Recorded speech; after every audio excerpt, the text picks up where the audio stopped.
Hi, my name is Brad Pinkerton. I'm the CCAN rep for Manitoba, and today I want to talk with Andrew James from James Farms on the East Perimeter.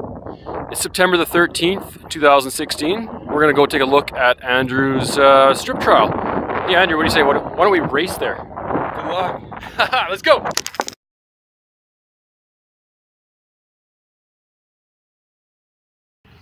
Oh boy, Andrew, you got me on that race, but just by a little bit.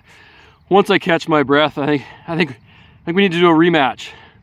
So we're sitting in your strip trial now, and we've got McLeod on my right, Mahoney on my left. These plots were seeded when? These plots were seeded June 20th.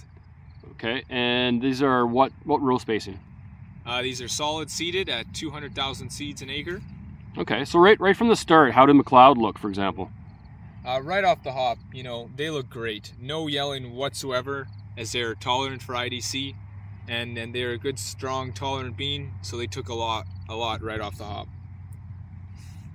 How was the plant stand looked for you? The structure? You know what? They're a tall bean. Medium bushy, tall bean, and they're a treat to harvest. I've grown these for 3 years now. Awesome. And then over here on my left, your right, is Mahoney. What can you tell me about Mahoney? Well, these are a bushier plant.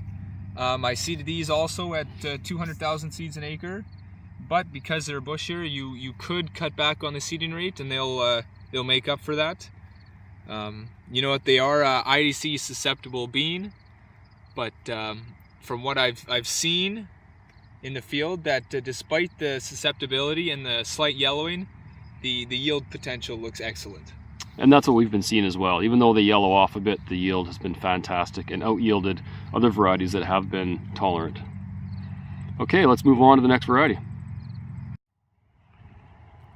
Okay, so here we are now sitting in the trial with Barker on my right, your left, and over here on my left, your right is 2360. 2360. Okay, as our check. So Andrew, how does Barker look so far? These were planted June 20th at 200,000 seeds an acre, and so far my observations have been it's a tall, semi-bushy plant. I've got it solid seeded, and right next to it I've got it at 30-inch rows. It seems like it's close to filling the rows. We'll have to see in further checks. How was the weed control on your Extend production field compared to your other fields?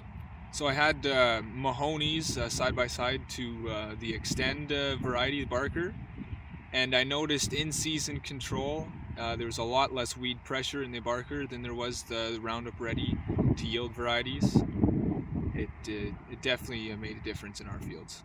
It's in our fields we've got a high, or we can see IDC tolerance, or if it is IDC tolerant, and we have not seen any yellowing or iron deficiency. Yeah, we don't have the official rating on it yet, but the feedback I've had from other seed growers is it didn't yellow where other varieties were yellowing. So yes, sounds right. Yeah, in our field it's stayed green the whole year. More and more, the big challenges, especially in the U.S., are Phytophthora and cyst nematode. How does Barker rank for those? So this the Barker R2X has Phytophthora, the 1K resistance, and cyst nematode resistance genes. Right on. And the heat unit ranking is 24-25.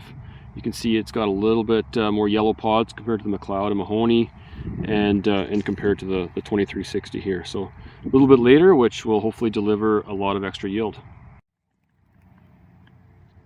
All right, I'm sitting in my seed production field. This is the seed I'll be selling this fall. It's located right next to the plots that I seeded. They're seeded on the same date, June 20th. If you'd like to know more about how the plots went and how harvest went on these Barkers, give me a call.